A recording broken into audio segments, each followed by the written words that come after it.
वंदे मातरम मंडळाच्या वतीने रामनवमी जल्लोषात साजरी। शिवकालीन हत्यारांचे प्रात्यक्षिके विशेष आकर्षण।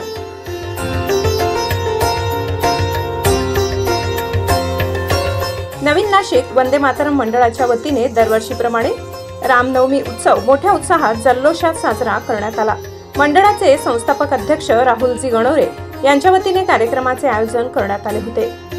प्रसंगी आमदार सौ सीमाताई हिरे, प्रदेश प्रवक्ते लक्ष्मणराव सावजी, माजी नगरसेविका कल्पनाताई चुंबडे, शिवाजी अप्पा चुंबडे, भाजपा कामगार आघाडी नाशिक जिल्हा अध्यक्ष राहुलजी आरोटे, सुप्रसिद्ध अभिनेते किरणजी भालेराव, माजी नगरसेवक मुकेश शहाणे, रोहिणीताई नायडू, अर्चनाताई दिंडोरकर, हास्य क्लब अध्यक्षा भारतीताई चौधरी, सर्व महिला योगा ग्रुप विजयजी कपिले, सर्व योगा ग्रुप, ज्येष्ठ नागरिक संघ सिडको अध्यक्ष देसले अप्पा, माजी अध्यक्ष देवराम सैंदाणे काका, अर्जुन प्रभात शाखेतील योग शिक्षक बेदडे सर, मधुकर पाटील, सर्व ज्येष्ठ स्वयंसेवक, सिडको मंडल अध्यक्ष रवी पाटील, सर्व मंडल पदाधिकारी, सागर करपे, प्रदीप चव्हाण, परिसरातील सन्मान्य ज्येष्ठ नागरिक, महिला, तरुण वर्ग, बालगोपाल उपस्थित होते।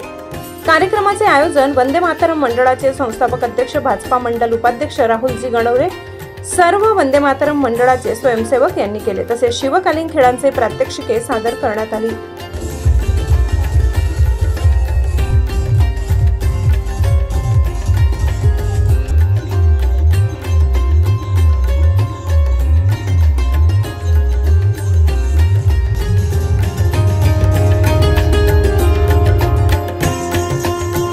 अंबड पोलीस स्टेशनचे वरिष्ठ पोलीस निरीक्षक राकेश हांडे व पोलीस निरीक्षक गुन्हे शाखा जयंत शिरसाट यांनी देखील स्वतः कार्यक्रमाला उपस्थिती राहून सुरक्षेची पाहणी केली। सर्वप्रथम मी सर्वांना रामनवमीच्या खूप खूप शुभेच्छा देतो। आज हा कार्यक्रम उत्सव साजरा करताना आपण सर्वांचा उत्साह बघाल। अतिशय आमच्या माता भगिनी, सर्व ज्येष्ठ बालगोपाल अतिशय उत्साहाने आनंदात आज रामाची प्रतिमा पूजन करण्यात सहभागी झालेले आहेत। रामायण हा सत्य, धर्म आणि कर्तव्यनिष्ठेचा विजय साजरा करण्याचा दिवस। प्रभू रामांचं आपण जे आयुष्य बघितलं, एक मर्यादा पुरुषोत्तम, सत्य, धर्म या मार्गावर चालत त्यांनी आपल्या सर्वांसमोर, समाजासमोर एक आदर्श निर्माण केला। आज पृथ्वी तलावर त्या गोष्टीची गरज आहे। आपण देखील जर बघितलं तर आजचा तरुण हा भरकटलेला वाटतो, कुठेतरी दिशाहीनतेकडे झुकलेला दिसतोय, व्यस्तहीनतेकडे वळालेला आहे। तर या गोष्टीतून परंतु हा तरुणाला जर योग्य दिशा मिळाली, मार्गदर्शन मिळालं तर तो निश्चितच याच्यातून परावृत्त होऊ शकतो। तो समाजाचा एक आधारस्तंभ बनू शकतो। तो याचबरोबर तो स्वतःचा देखील विकास करू शकतो आणि पर्याय देशाचा विकास होऊ शकतो। आपण या गोष्टींची जाणीव ठेवली गेली पाहिजे। या माध्यमातून प्रभू रामचंद्रांचं विचार, त्यांचं तत्वज्ञान, त्यांचा आपण अंगीकरण केलं गेलं पाहिजे। महिलांचा सन्मान, महिलांचं संरक्षण आपण केलं गेलं पाहिजे। प्रत्येकाच्या सुखदुःखात आपण उभं राहिलं पाहिजे। गरजूंना आपण मदत केली गेली पाहिजे।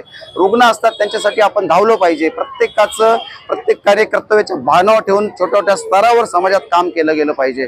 याच उद्देशाने आज आम्ही या ठिकाणी रामनवमी उत्सव साजरे करत असतो आणि निश्चित या माध्यमातून मी सर्वांना खूप खूप शुभेच्छा देतो आणि सर्वांनी प्रभू रामचंद्रांचं तत्वज्ञानाचं आचरण करून, अंगीकरण करून त्या दृष्टीने जर वाटचाल केली तर निश्चित रामराज्य आल्याशिवाय राहणार नाही, हेच सांगतो। जय श्रीराम।